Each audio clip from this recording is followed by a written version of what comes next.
Hello, and welcome to episode number 2 of War PodCaster. I am Pete Quinnell, and for the second episode, I'm back with my co-host Liam. Hi everyone. Hello. How's it going? They can't respond. It's also you. Yeah, no, I'm good. I am good. It's been a stressful week this week. I've not been able to do too much else in terms of D&D content for YouTube or anything like that.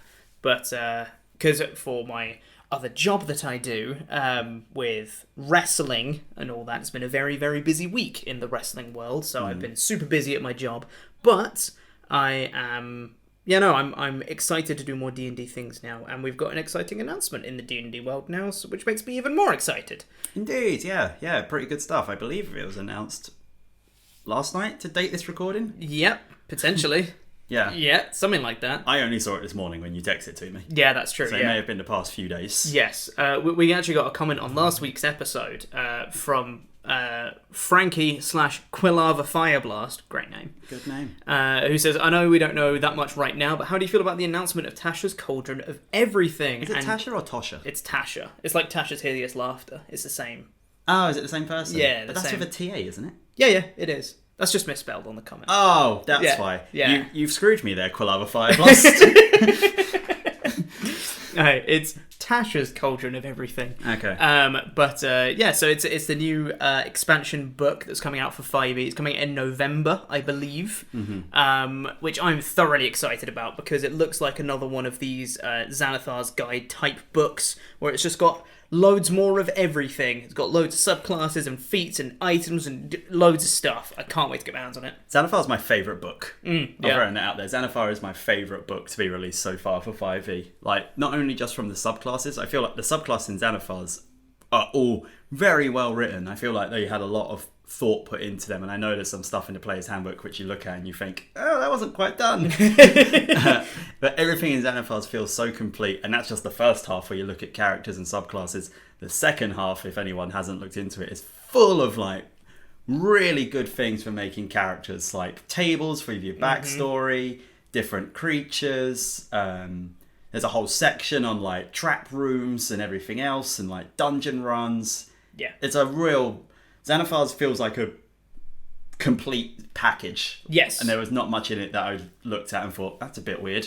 Yeah, exactly. It feels like a proper expansion book of like, you have the core stuff in your player's handbook. Here's a load of really extra really cool stuff for you to use of just like that spans the entirety of D&D. We've got more of it. Here you go. Basically. It's great. I can't wait for Tasha's Cauldron of Everything. It's definitely on my to-buy list. Might even pre-order it. I don't know. Yeah.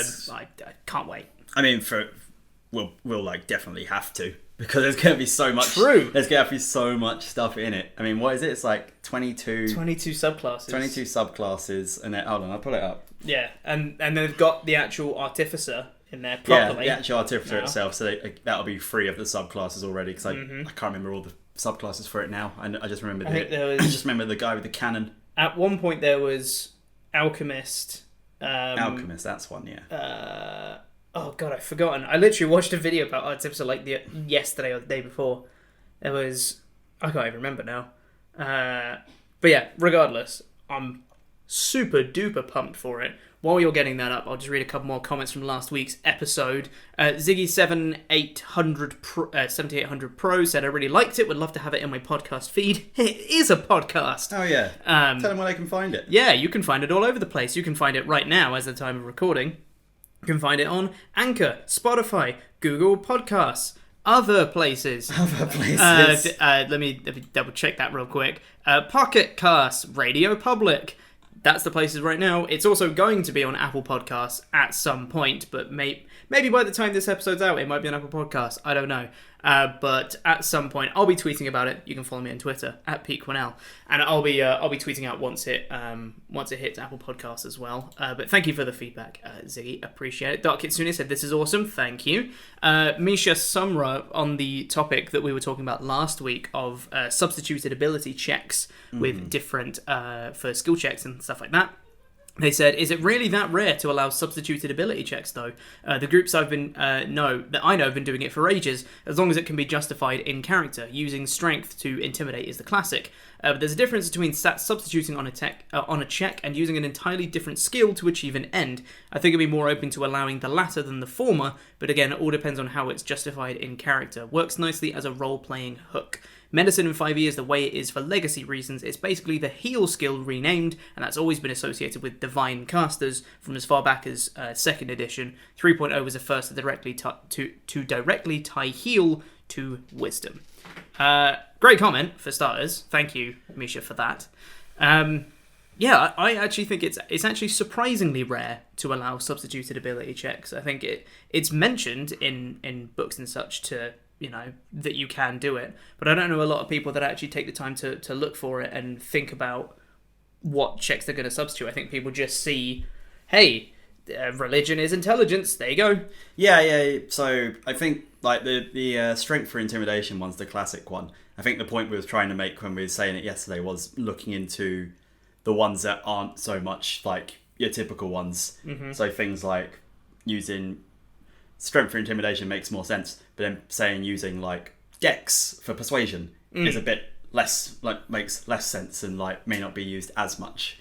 Yes. Exactly. So it was more so for the fact of not saying that no one ever does this, more so for the fact of this is a thing that some people do.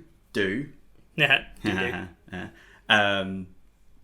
But can be expanded on even more. Yes. Exactly that, yeah. To look beyond the normal horizons, I think, is the point we were trying to make last week. Yes. I cannot find this thing to save my life. What, Tasha's Cauldron of Everything? I definitely read this morning that it said 22 subclasses somewhere. Oof, boy. I don't know where I read it now. Yeah. Well, regardless, it's a lot. It's definitely going to be a lot of it. But before we get into the actual discussion points on this episode, real quick, we're just going to go over what we've been doing in D&D this week. Yes. I personally have been doing... I had a session in my campaign, which you were a player of last weekend, which was really fun.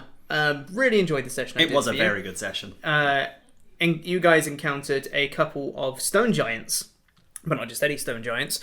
These are the stone giant variants in Volo's Guide to Monsters. They're called Dreamwalkers. And they came in, and essentially the party... that they have a CR of 10, I believe, and there were 2 of them. The party is currently level 8. Yeah. They were going to get messed up if they stuck around. There was 5 of us? There's 5 of us in the party, isn't there? There's 5 of you, and there's 1 NPC that's currently with you as well, who's useless. Absolutely dreadful. He's not supposed to be useless, but he cannot roll well to save his life. Absolutely dreadful. It's absolutely a case of the dice have dictated this character's development. Yeah. Where now it's just everyone sees him as useless. Yeah. Oh man, he was supposed to be really cool. He's a fighter. He's got a unique magic sword that does some cool stuff. But no, none of that matters. Super useless though. But it was really fun encounter because immediately the wizard in the party cast banishment on one of these stone giants. So they were pretty much absent for the whole thing.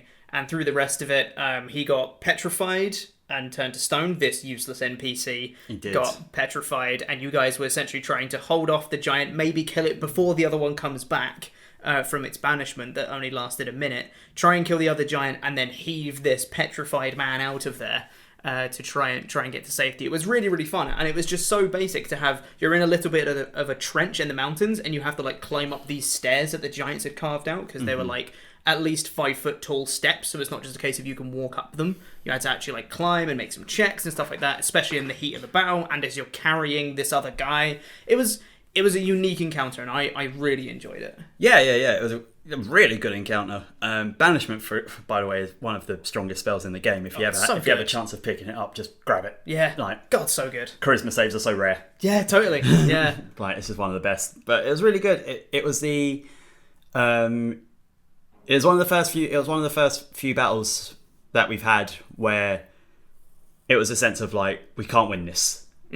Like it was one of those battles that we went into and it went sort of unspoken amongst the party. No one said run, but it went unspoken in the party that we were all going to run. Yes. So it was sort of as soon as the thing happened, even though one of them got banished, everyone was pretty much like, all right, let's start moving out. Let's just start leaving. Totally, yeah. Which was great. And I don't know what caused that. I don't know whether that was like the build up to it or how you guys were treating the description of the mountain, what like lended itself to that. I have no idea what it was. It just worked. Yeah. It was really, really good. I think it was because some of the party were already at the top of the stairs. Yeah. And then like I had my gust of wind on it, slowing it down already. Mm-hmm. And then once one went away, it was just kind of like, all right, sure, yeah, let's just go. I think it was more just that. Like, we had one, like I said, we had one at the top of the stairs. We had another character who was invisible and was moving up the stairs. Yep. So once two of the player characters are already sort of like away / half away, at that point you're just like, yeah, we can, just leave it. Like, there's no point. Exactly. Yeah. You did manage to kill one of them though, while that one was banished. We did we dumped like everything in it. You dumped so much into it. We put a lot into it. Yeah. No, it was really, really fun though. Really good session, and we got to one of the major social encounters right at the end of the session, which is very relevant for your character and their backstory, and tied everything into that. We'll get into more of that later because I'm sure the next session we do, whenever that may be, it's going to reveal a lot more about that whole situation going on. Yeah. I'm thinking of taking that. I'm thinking of taking that topic, pending how it goes, and using it for next podcast as my topic. Oh, that's good. So but I want to see how it plays out more before we pick it up more. Because I want to talk about it more in its entirety, and you feed in more without having to give away stuff that you have planned. Yes, totally. So I'm thinking next week I might use that for my topic. Yes, because it's a backstory that I'm quite proud of. Yes, it's very good. Yeah, and I'm thoroughly excited to explore that. In the next one.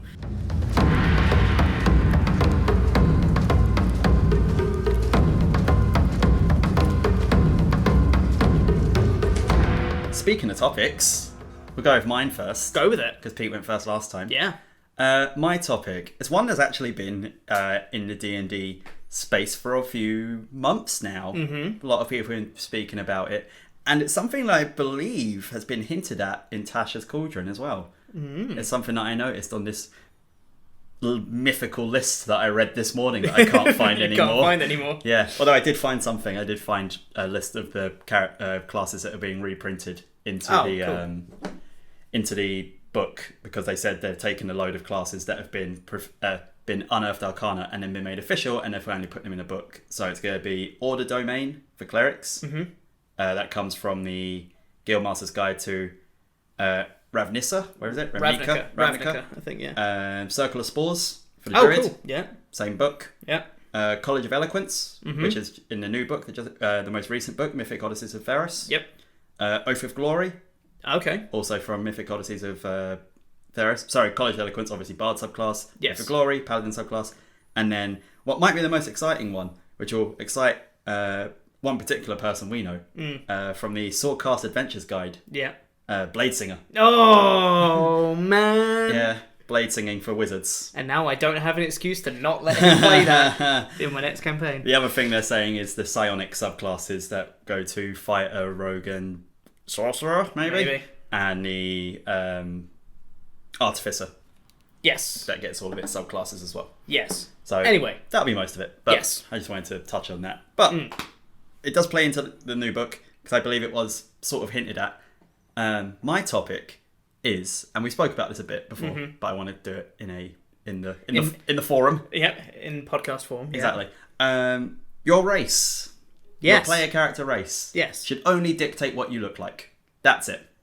Oh, that's the tweet. Yeah. Should only dictate what you look like and your biology. That's it.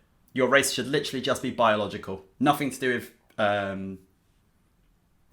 like ability scores, basically. Okay. You can have your biological abilities still. That makes more sense to me. To have like racial traits. Yeah, racial traits still make sense to me, but ability scores on races makes no sense. I agree. Yeah. End of discussion. It's just, to me, it makes no sense, and it very much opens the door for min-maxing. Yep. If you're playing with an unfamiliar group, it sort of stifles the creativity you can bring for fear of playing with someone you don't know and making a character that is quote-unquote suboptimal. Right, yeah. And as well, you might have a really good idea for a character, roll for your stats, if you do roll for stats as we tend to do, and then you need a +2 in something to make that character good, and therefore you have to pick that race that has +2. And that completely changes what you thought would be cool. Yes. Yeah, so short version, agree. Long version, I think it's having ability scores and stuff that's applicable to races. It's stuff that's just kind of a holdover from older D&D times when everything was much more kind of stereotypical. Orc bad. Orc strong and bad. Orc bad. Goblin don't talk. Yeah. Pretty much, yeah. Stuff like that, yeah. So I think, it's really opened up, especially in the last few years. It's really kind of opened up into, hey, maybe half-orcs aren't strong all the time. Maybe they're small and puny occasionally. Exactly. You know? Yeah. It just kind of lends itself to having much more stereotypical characters. And while that might be completely fine, if you guys want, if you're having a kind of a normal fantasy setting and you want characters from Lord of the Rings that you want to recreate in your game, fine, whatever. Yeah, absolutely. You do you. That's not an issue. Go for it. But I think being able to subvert expectations and have someone who, I have done this quite regularly when I made characters. I'll specifically choose a race that doesn't fit with the class and the character that I have in mind. If I roll stats, I'll be like, cool, I'm not going to pick something that has +2 in this. I'm going to pick something that has +2 charisma when I really need strength. Like, I'll specifically try to subvert, specifically try to subvert what the stereotype in quotation marks. Yeah, I know. What the stereotype is, because like you said, I think it just kind of limits that creativity, because people, in this case humanoids in D&D, are as varied as everyone. Like, if you think of how varied humans are, why wouldn't that apply to every race? I think the one that gets me for it is if you take the fighter. Yes. You take the fighter, and say you pick a gnome, sure, which get +2 to intelligence. Right. So you get nothing to your strength score for picking fighter. Why are you a level 1 fighter? What have you been training? How are you a fighter? How are you a fighter? Like, surely if you're a level 1 fighter, and I look at this as a thing of like level 1 characters are still very strong compared to NPCs that don't have a class. Right. So a level 1 fighter is stronger than the average person. And as such, they should be treated as such. And with that, if you pick fighter as your level 1, there should be some training behind that. There should be something where like, okay, well, yeah, I'm a fighter. I have proficiency in my longsword, in my greatsword. Yeah. Surely if you have proficiency in a greatsword, you've trained and got the strength. Yes, exactly. It's really confusing to me that it's just like, no, gnomes can't be strong. to play devil's advocate to this, I understand why they want to have ability scores tied to races, because it has more kind of, because the class has so many mechanics baked into it. They don't want it. I don't think they'd want it to be entirely reliant on class, because that again could limit the creativity. If you say that, well, if you take a fighter, well, then automatically you have +1 strength. It's like, well, I want to be a ranged person who's really, really weak. That's why they go to the back lines and they're an archer, because they have really low dex, or whatever it may be, But I think that being able to have something that impacts your character with a race that still is able to affect your stats, it just makes all of the choices that you make actually mean something. Yeah. Whereas the race, I think for people that don't care about it, if people who are just trying to min-max, for example, then the race holds no weight to them whatsoever. It's just a part of Dungeons & Dragons that doesn't matter to them at all. Yeah. It makes no difference to them. Exactly, yeah. Which is not necessarily something that I don't think they'd want to promote. All parts of Dungeons & Dragons should mean something to the players, otherwise it's pointless. Yes, yes. So I understand that, but for people who actually want to roleplay and have that be part of their backstories, part of their race and stuff, for people like us, for example, that would be a major part of a backstory of a character, would be their race. So then I'd be more inclined to agree with you to say, no, I want to have my race dictate what my race is. And that's it. I could be a hulking giant tiefling. I could be a small scrawny half-orc. I could be anything in between. The limitations shouldn't be on the racist stereotypes. I'm not ignoring you. I'm just pulling something up. There's someone has actually. There's a reason why I got into this as well, because someone has gone into this and done it quite extensively. On Twitter, they are Gabe James Games, and they have made something for this, and I like it a lot. So they have stuff like I'm just trying to pull up the actual thing for it, but to things like they've got a picture here, barbarian. You pick the barbarian, and then the book gives you a little blurb of like what makes him a barbarian, and it's just like what type of barbarian is your character? Is their rage one that's quiet and outwards, or is it that destroys everything in their path, or is it like a silent rage, sort of like a calm before the storm? What do they fear? What have they faced? Blah blah blah. Then it goes like, right, first step, and it gives you things to help with your character as well. Like, do you pride yourself more on being a stalwart titan, able to endure injury with a fountain of health, or do you focus more on being a vicious combatant, dealing mighty blows in the thunder of battle? If you feel like you're more like a titan, you get +1 to your con. If you feel like you're more like a vicious combatant, you get +1 to your strength. And then there's sort of 3 steps to that. So it'll be like, so barbarians will get, I think it was something like they get con, strength, dex, or something like that. I can't remember the exact layout of it. And the first one will be like, you can pick option 1 or 2. 1 gives you con, 2 gives you strength. And then in the next section, it'll be like, okay, you can pick option 1 or 2. 1 gives you con, 2 gives you dex. And then it'll be like, right, option 3. 1 gives you strength, 1 gives you dex. So by the end of it, you'll have 2 and 1 in something. Right, gotcha. And it sort of helps as well. I feel like you can build your character based off of those sort of stat points. So not only do you get to pick your barbarian, but if you do want to be like a ferocious barbarian, you can pick sort of like it says there, that stalwart titan who would wade into battle and is thick as you like, and it's just going to take all the hits. Or you can make the quiet barbarian that stands at the back and is sort of like a sniper-like character who their rage is like whatever. Yeah, that's what I enjoy more about that. I feel like that lends itself more to actually making your character, because the class tends to make the character. You level up your class as you go along. You don't level up your race. Yes, your race is your race. Exactly, and I think that's what it comes down to at the end of the day, is that the class informs the character much more than the race does.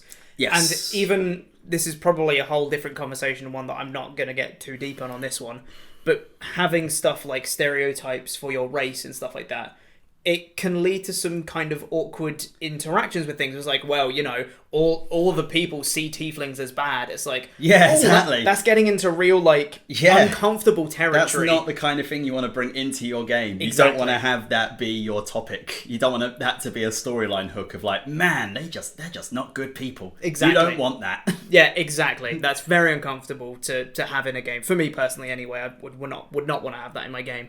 And I think having those, even something as simple as an ability score increase for a race, lends itself to thinking, well, that's what they're like. If you say that a half-orc has +2, whatever it is, or a Goliath has +2 to their strength and +1 con, or whatever it is, the other way around, +2 con, +1 strength, whatever it is. It's like they're all big. They're all big, they're all strong, they're all hulking, they're all dumb. Yeah, exactly. They come in, they raid, you know, they do, that's what Goliaths do.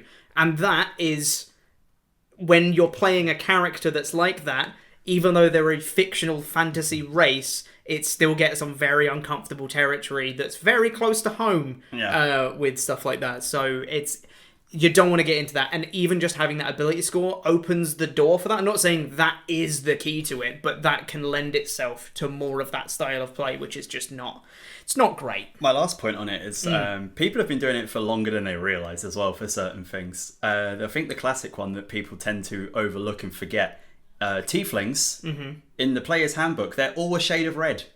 Yeah. But everyone, like, there are multiple people who will play just like a different coloured tiefling. Critical Role being the massive one. Totally. She's blue. Yep. Why? Why be red? She's blue. And instead of having resistance to fire damage, she has resistance to cold. Why? Yep. Because it just made sense for her character. Exactly. So people have been doing it for ages, where they're just like, okay, I respect that, but I'm going to change it to fit what I like. Exactly. And in my opinion, why not just take that sort of decision away? Take that choice away of having to change something and just give it the option of customizing more in the creation process. Yes, exactly. I think, yeah, it could be misconstrued if you take the choice away from the race. It could be misconstrued as you're limiting the choices, but you're actually expanding them by putting it into your class instead of your race. You're actually expanding the amount of choice you can have with your character instead of limiting it. And the race still matters because you do still get the racial traits. Like, I'm not asking to be like, oh yeah, all characters move 30 feet. No, it makes more sense for a gnome to move slower. Yeah. They're smaller and they get less leg stride. I'm going to pick an Aarakocra. You don't get flight speed anymore. Yeah, exactly. It's not like races are not important. I just think the ability score part of the race makes no sense to me. Yes. It's a part of it that's outdated, and it's a part of it that stifles the creativity that people have now.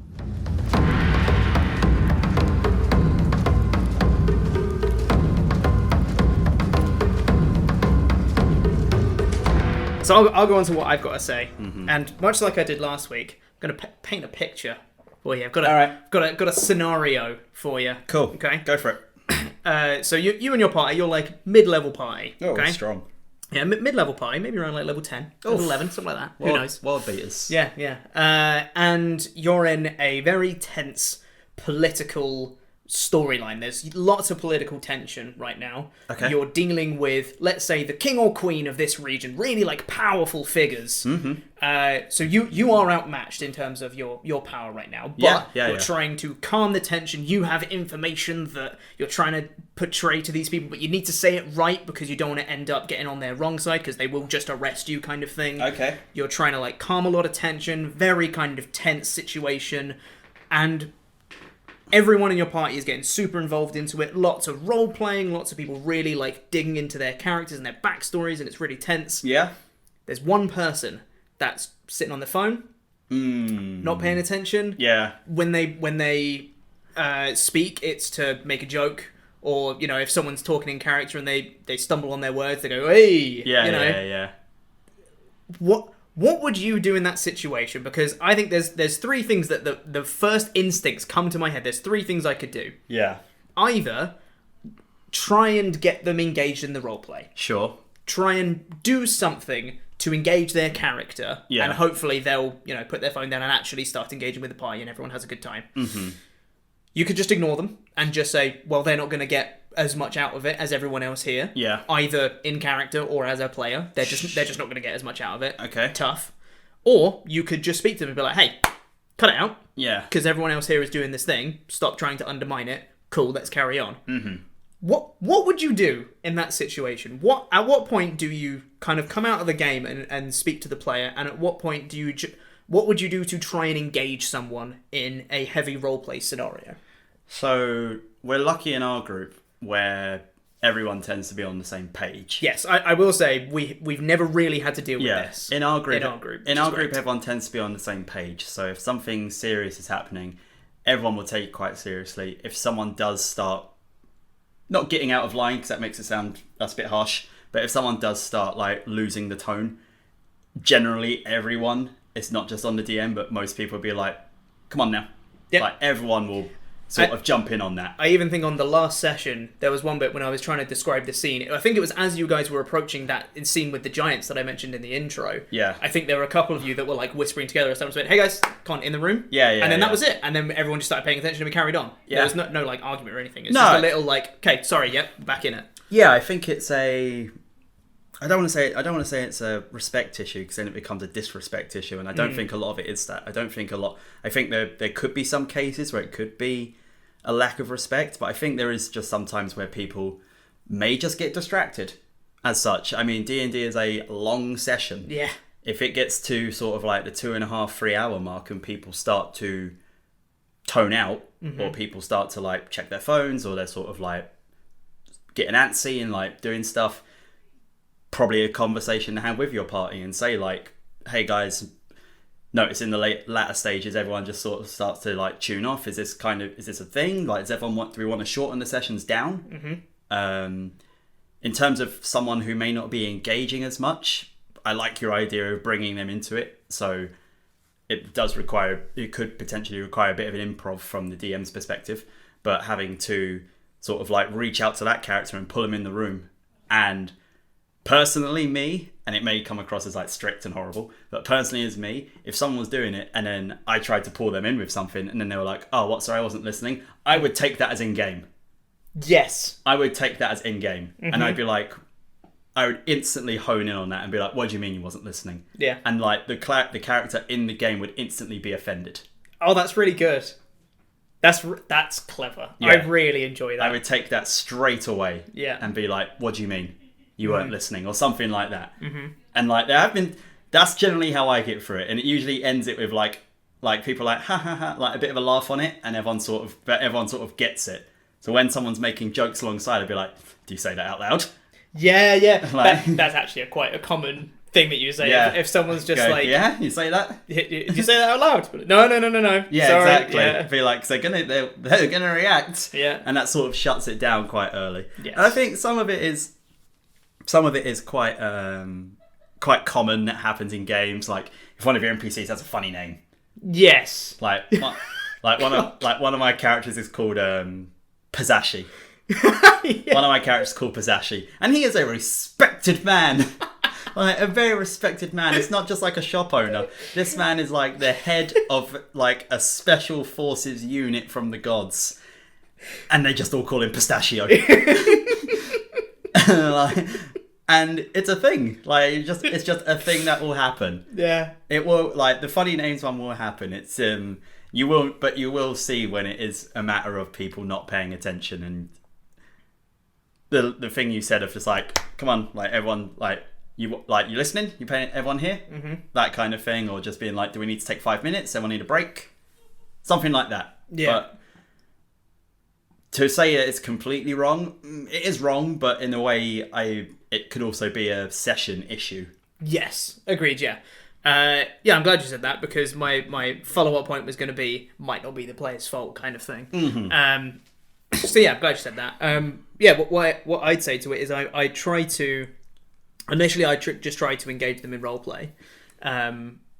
If they're still not responding to it, if they're still just like, they'll say a line and be like, alright, cool, and then like go back on their phone or whatever, that would be not even necessarily in the moment, that might be afterwards, after the session. That'll be an after thing. I'd just pull them aside, just be like, hey, so... What up? Yeah, how much are you into this kind of thing? Yeah, exactly. That might be a conversation of, do you just want, are you here for just kind of combat encounters? Are you not into the social side of things? Yeah, is that not an aspect you get out of the game? Exactly, yes. And it's not necessarily a case of, roleplay comes much more naturally to some people. Some people struggle to kind of cross that barrier into proper role-playing with their friends. And that's totally normal. But yeah, there's definitely a difference between not role-playing though you want to, and not role-playing because you're just bored. Yeah, you're not interested. You're just not interested. Yeah, right? you're not interested in that bit. Like there was a example. I ran a one-shot recently for some of my friends, and it was two of the people in the group. It was actually their first proper time playing Dungeons and Dragons. Cool. And one of the people who's been super into fantasy for ages, really wanted to get into D&D, but just didn't know how to start or who to play with or anything. So I was like, I'll run a one shot for you. Let's break those boundaries. Of course. And at the start of the session, they didn't really role play. They were just saying, well, my character would do this thing. I was like, right. Okay. Yeah. Cool. Yeah. Easy thing to happen. Yeah. Yeah. And by the end, they'd got this whole character.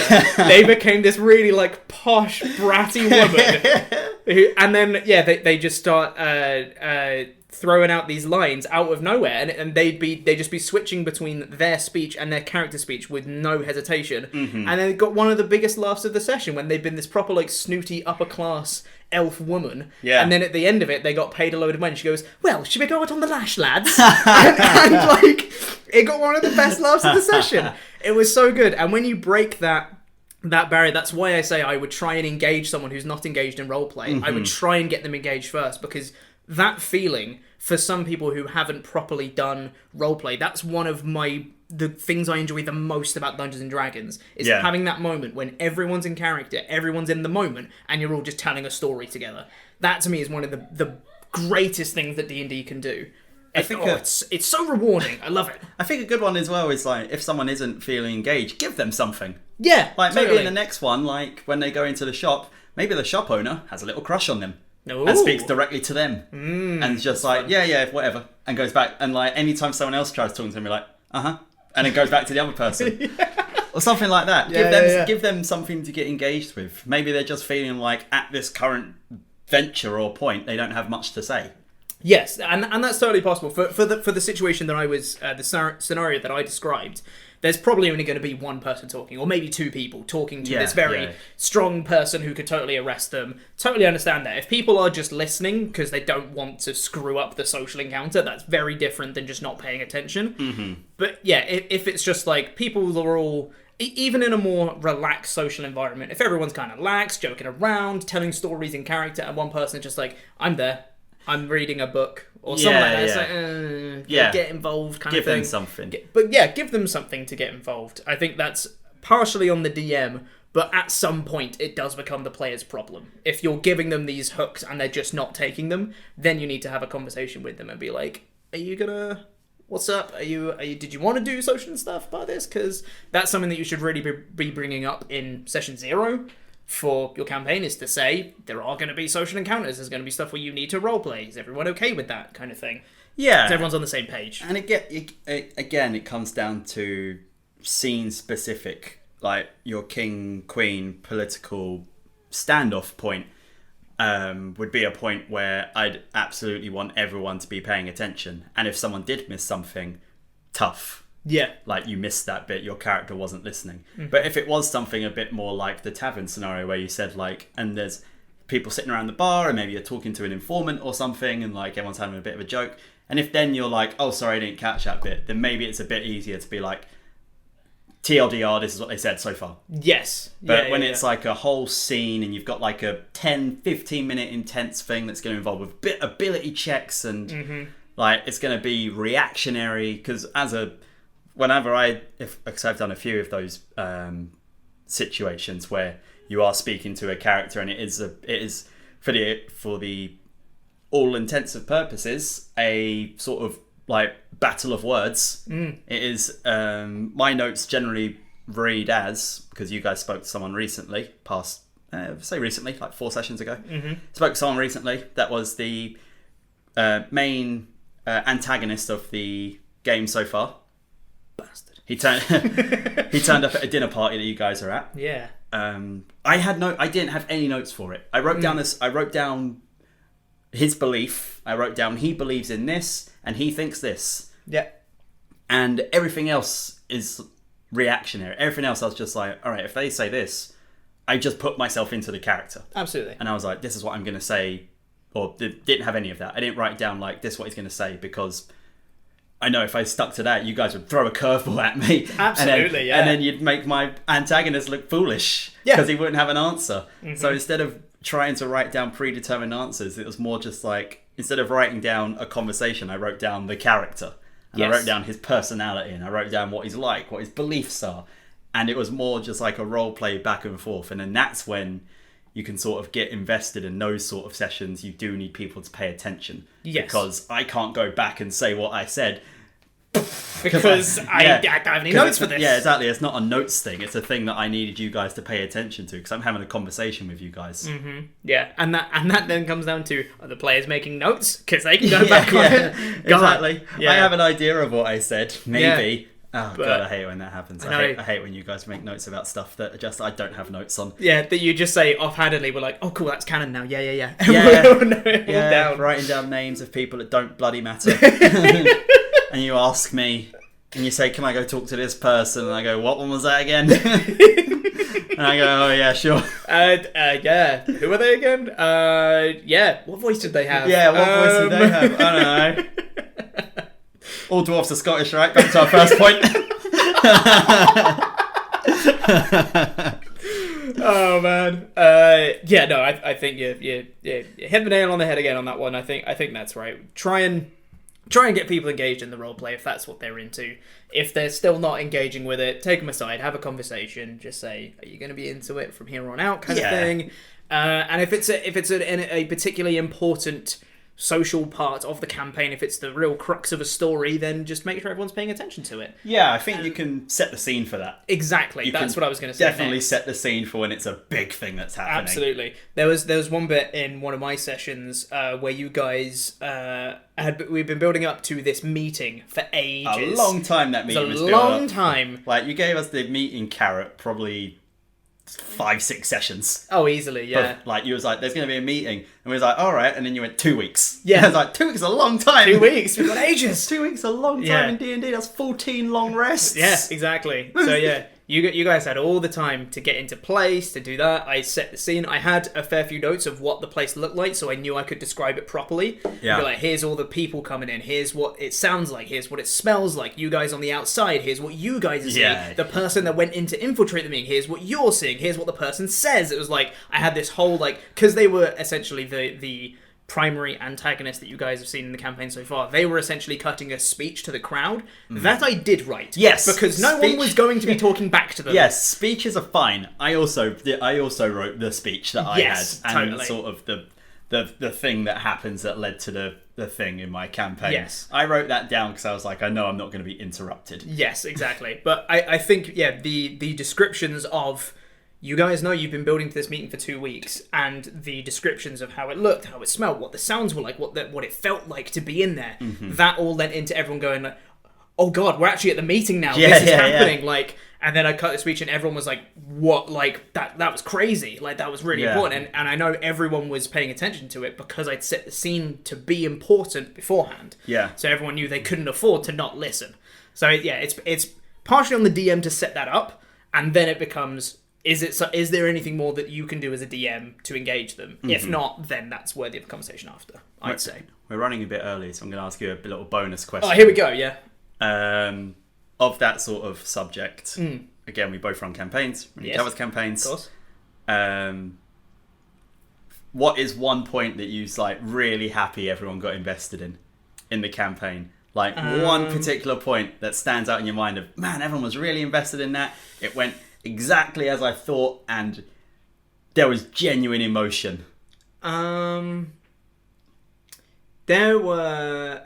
I'll give mine first if you want to think. There's been a few. Yeah. There's been a few. I'll give mine first if you want to think. I think I probably know what yours is. Mine was a tearjerker. Yeah, it was. Like, people at the table...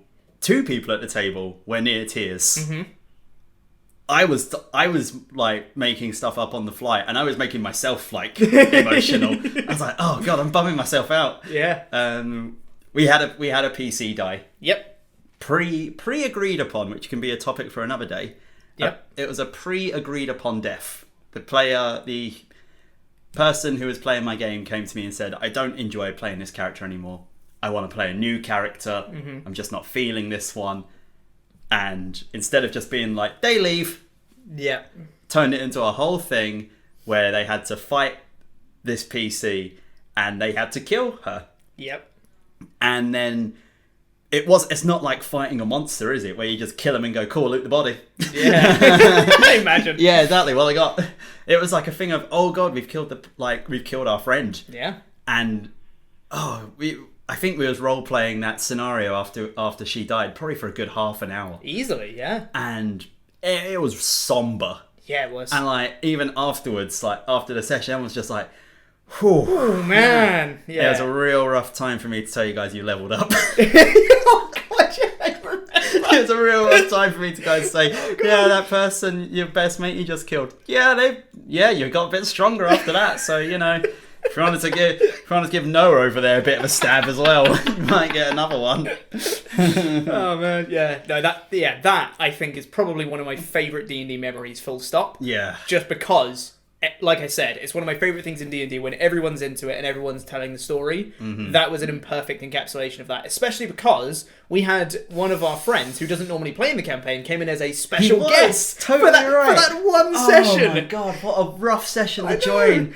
Came in for the one session and was part of it, and he was just kind of second-hand experiencing all our emotions with this character, and like he didn't know the character as well, obviously. But kudos to him, he played it so well. So well. Kudos to him, like he wasn't part of the party, but like when it happened, I would have believed that like he was a character in the story. Like he went off, he gave them their time. He came back to the new character and was like, look, these guys just don't really seem to care about you. Do you want to come off with me? Exactly. Which is a totally real reaction. Yeah. And I was like, oh, God, that could actually happen. I had no plan. Yeah. And speaking of real reactions, one of the characters in the campaign as well, the special guest character that had come in was trying to move the body so we could bury it. And one of the characters lashed out and said, don't touch my friend. Yeah, and they him. fired off a firebolt at them. They're like, don't touch my friend. They've just died. Like, get away from Attacked her. him. Like, Yeah. you don't know her. My and God. I know her. It was like, everyone was on like tenterhooks on the whole It was thing. a real rough It was thing. so good. Yeah, it was like something just happened. Like you said, it was like everyone was on tenterhooks. Yeah. Everyone was really just like, it was like someone lost someone. Yeah. Everyone's That's exactly what it like was. fully into it. And Yeah. I was so happy. I was so happy. Yeah, it was amazing. I've had good moments in my campaign, but I think that will, no matter what happens in the campaign, barring maybe the end of the campaign, I think that will just sit as like Yeah. the moments Totally. that made it real. Yes. Yeah, definitely for me anyway. My ones in my campaign, I don't think have been quite as like epic as that. But one that I thoroughly enjoyed was the meeting that I mentioned before. Very good one. Very good. Which was, it was good and it was bad in that I thoroughly enjoyed it and everyone really seemed to enjoy it. But that was just me talking. People weren't really involved in it. Right. At the end, they went, "Oh, that was great. I'm really Yeah. like, I understand now," kind of thing. I see where the story's going. But that was just me. That wasn't like a collaborative thing. So something that I actually really liked was on the last session when we got to we got to your kind of whole backstory bit, and everyone was like, "Say what now?" Yeah. It was a moment of everyone just like the group was like, "What?" Huh? Because they really thought it was going one way, and it just didn't. And it went the other. Just totally went the other way. Yeah, based on your backstory, yeah, went completely different direction, and yeah, I think it turned out pretty well. Everyone at the end, there was one character who was just like, "I have so many questions." I will definitely pick that as a topic for next week as my topic, because it's not just going to be that situation. And I know we keep on alluding to it, so I'm sorry that I'm sorry that we're giving you no details on this, but I do want to speak about it properly, because it probably will end up like a 20-minute talk. But it was I built it in a certain way that led others to believe something else was going to happen, and then it didn't. And it's a trope that happens in D&D that I want to talk about next week. And so I was very happy that it paid off. Yes, it went really, really well. Just a short one as well. One that I think you guys think that probably really annoyed me, but it didn't, was when I gave you guys, I'd done this whole dungeon crawl. Oh, no. I'd had it planned out for ages, this whole dungeon crawl. Oh, and God. Originally, they didn't know they were entering a dragon's lair. No clue. But they worked pieced it out. Together. You pieced it together, you figured out it probably was a dragon's lair. But they continued onwards anyway, and they were like, "We'll help this guy out who really wants his stuff back that the dragon had stolen from him, because we might get some cool loot out of it. I don't know, it's a dragon's lair, probably get some cool stuff." And they went to this dragon. I've been building it up for a long time. It was probably a good couple sessions. You were just doing the dungeon crawl to get to the end part of it. Long crawl. So it was a nice long dungeon crawl, and got into the final thing. The dragon came out, epic reveal, swooping down from the ceiling, wings expanding, raw, let's go. And had a name and everything. He had a name, he had a whole backstory figured out, and like he was saying, you guys need to give me some gifts or I will burn you. It was a red dragon. Some of you started to offer gifts, and he was like, cool, you're safe. How about the rest of you? We had this whole social thing. That led, the tension increased on it. Get into an encounter, use this fire breath. Most people save from it. There's 2 monks that have evasion, so they didn't take anything. Another guy had just transformed using polymorph into a giant ape, so he was like, whatever. Not bothered. Brush it off. Most of you, I think, saved from it anyway. He flew back, and then he got stunned with a stunning strike, and you guys piled onto him. We have a Way of the Open Hand monk. And another monk as well. One of them stunned it, and then on the next one, they used their Way of the Open Hand to make it fall prone, so they still had advantage on the turn after. We had advantage attacks against the dragon, I think, 3 rounds in a row. Yeah. And it had moved back to try and not be in range of you guys. But the monk has mobile and has 55 feet of movement. It's such a funny image of like this dragon being all intimidating. Yeah. And then we punch it, knock it down, stun it. It's crawling away and everyone's like, get him! That's exactly what it was. was. It's getting tired. And this giant ape came up, and you just dogpiled on it. Yeah, it Properly was. dogpiled on It was it. And the ape got the final blow on it, and he just killed it. He It's literally so ripped its funny. jaw off its head. Like, oh. He's begging for mercy. Don't give it. Don't give it to him. so Yeah, funny. yeah. It was awesome. And the thing is, I think you guys think that really annoyed me. Like, oh, my perfect dragon encounter didn't go to plan. Yeah. I loved it. I loved that you guys did that. It was so good. It was really funny. For you guys to have that feeling of like, we just murdered a dragon. Oh, yeah. It did not have a chance against us. It's done a lot for our characters. We definitely came out of that and like, wow, we really did that. We're strong, guys. I can't believe we done that. Yeah. And then we had the bloody Dreamwalkers. And Now you're like, oh god, maybe we're not as strong yeah, as we thought. exactly. Yeah, that was a big stick that guy had. Did you see that? God. Wow. He turned next guy to stone. Yeah. Oh exactly. my god. Yeah. Wow. They were big. Yeah, they were big. Probably that and the meeting, I think, are the two big ones right now. There's a few other things that I think went really well, but those are probably the two that stick in my mind the most. Mm-hmm. There is a really quick one, actually, was the first time that one of the characters interacted with another one of the antagonists. Essentially, they're part of this cult-like group, the antagonist group in my campaign. And one of the characters interacted with one of the leaders of this group for the first time ever. And I knew in my head that this guy was super creepy, super duper weird. I had a voice planned out in my head that was like this kind of wheezy, raspy voice. I'm going to talk like this all the time, kind of thing. And I was like, I had that plan out in my head. I was like, okay, I'm going to do that. They started interacting with him. The second I did that voice, everyone around the table just went, Yeah, everyone went, oh, like no! That was a really rewarding Yeah. moment. And I was like, okay, this sounds creepy in my head, but until I do it in front of people, I don't know whether it is. You done that voice, and everyone went, oh. Everyone went, oh, no. Yeah, everyone loved it. Yeah. That was really good. So yeah, those are probably my top ones.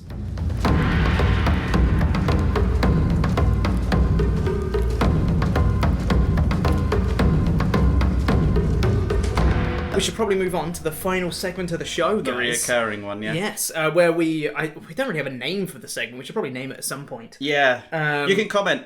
Leave us a comment on YouTube or wherever you're listening to this podcast. We'll find it. Yeah. And leave us a comment. Let us know what we should call this segment, because what we do is essentially we've each made a character using D&D Beyond. Please sponsor us. And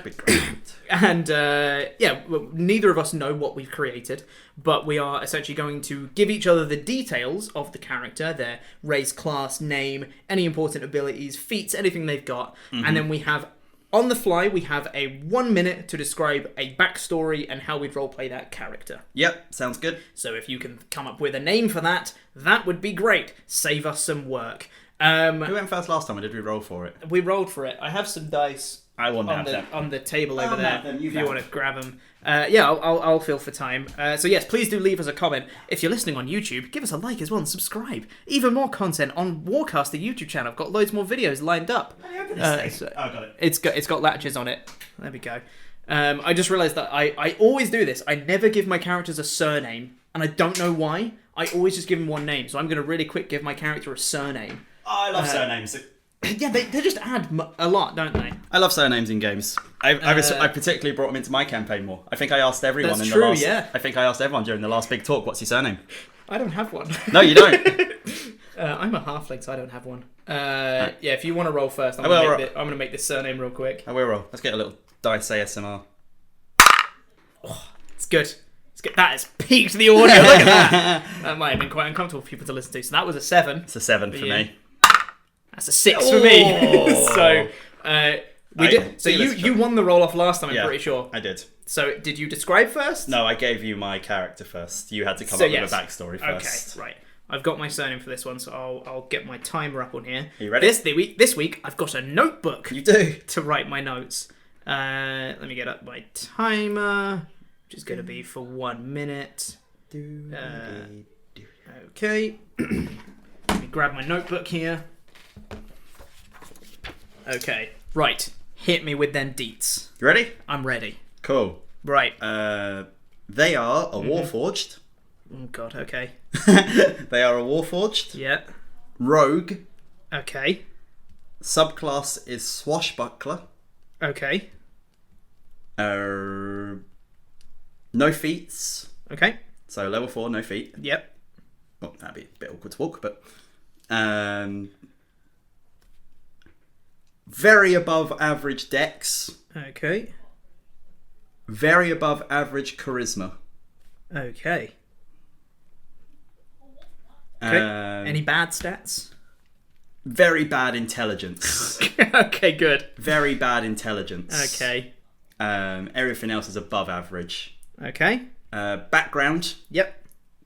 Criminal/spy. Okie dokie. Proficiencies as well, in case you wanted to pick them out and do something with that. Okay. Dice and poison. Dice and poisonous kit. And that's it.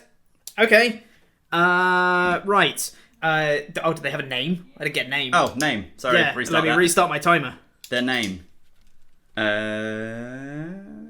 Did we do names last time? I think we did, didn't we? Yeah, we did names. His name is, or their name, sorry, is Lockpick. Lockpick. Yes. Very Warforged name. That does make sense. All right. Yeah. My time is reset to 0. Okay, here we go. Minute. Okay, so Lockpick used to be living on a coastal city. They used to be around a lot of ports and used to work in terms of trading and kind of getting stuff off ships into the port, and worked very much in sailors and even encountering sometimes pirates in order to get the traded goods from imports and exports into and out of the cities. As such, he has very good charisma as he interacted with a lot of various people and was responsible for this trading system. He has very good dexterity because he's very much used to getting on and off the ships, especially in awkward scenarios and carrying boxes and things like that. Sure.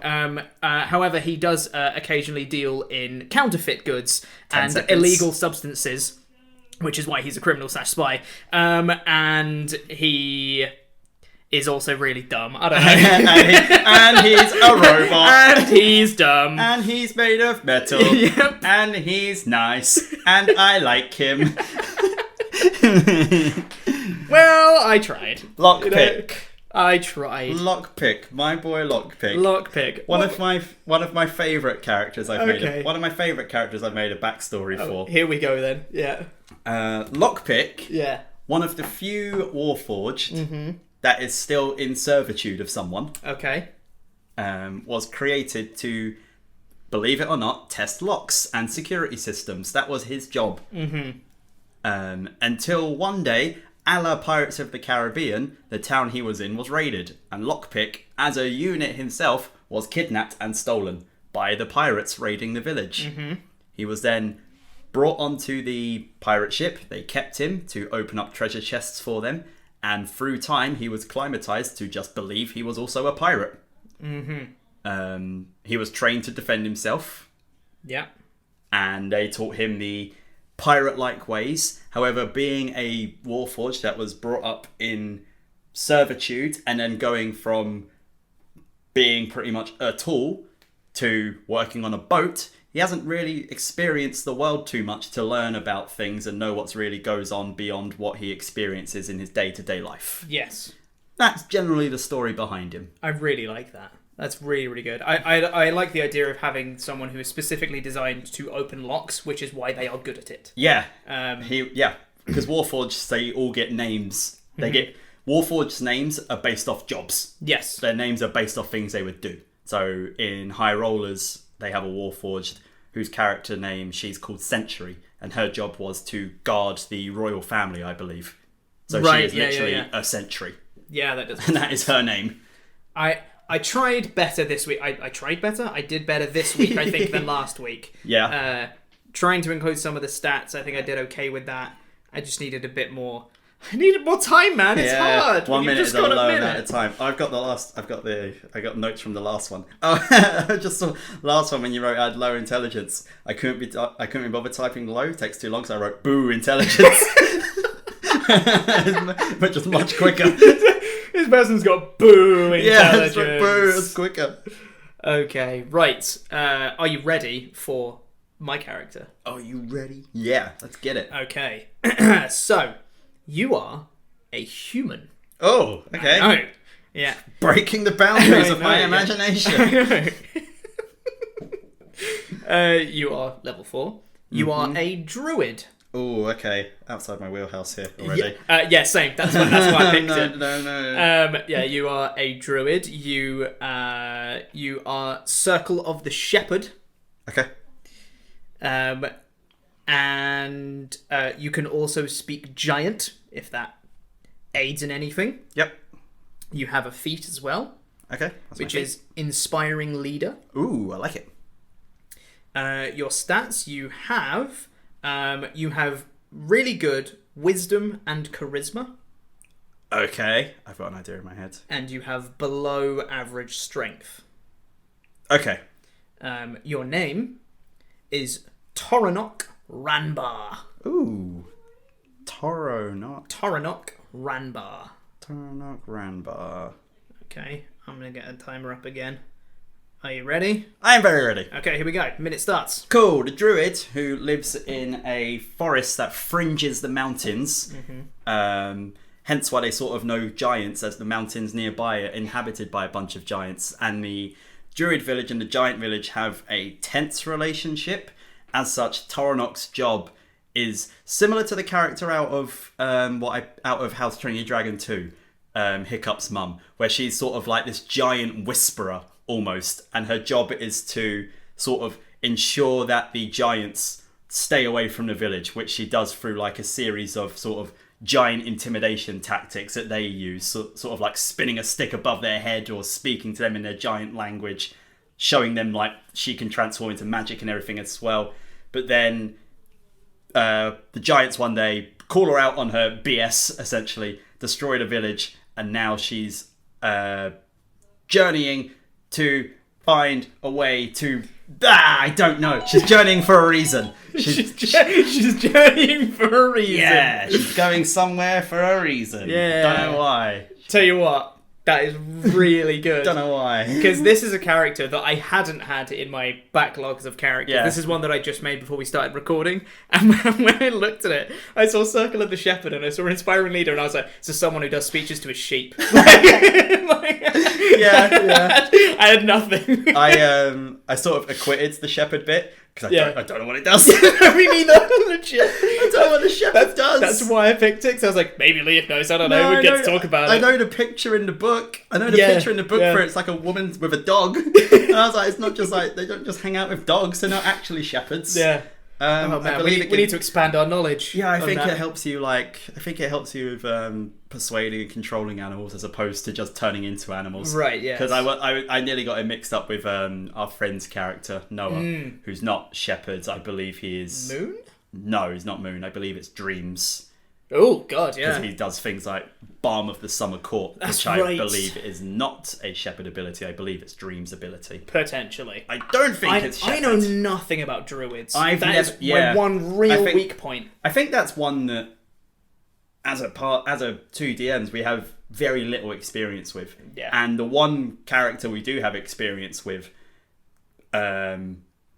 doesn't play them too much as a druid. It's sort of like a druid cleric hybrid. Yeah, kinda. It's like we haven't really had a druid in our campaigns or played with a druid in our campaigns. It's like, I'm part of the forest and I transform into animals. Like, he will use his wild shape practically. Like, I need to get across this chasm, turn into a spider. Yeah. I need to run fast and help someone run fast. I'll be a horse. Yeah, it's never like very rarely has it been like I get into combat and turn into a black bear. Yes, exactly. Yes, they are Circle of Dreams. Okay, cool. So I've no idea what the shepherd does. Nope. I believe, but just the name shepherd probably looks after animals. Yeah, no, legit. I think that sounds really cool. And literally, the way you were just like, oh, they parlay with the giants and they like shake their stick and stuff. I'm like, well, that's like the antagonist from How to Train Your Dragon 2 or 3. I get them mixed up. Yeah, just like the guy. That's what I pictured. Yeah, that guy. That's what I pictured, and that's why I was like high charisma, and I was like, nose giant as such. Yeah, really, really cool. Love that. Kind of want to play that character now. To be honest.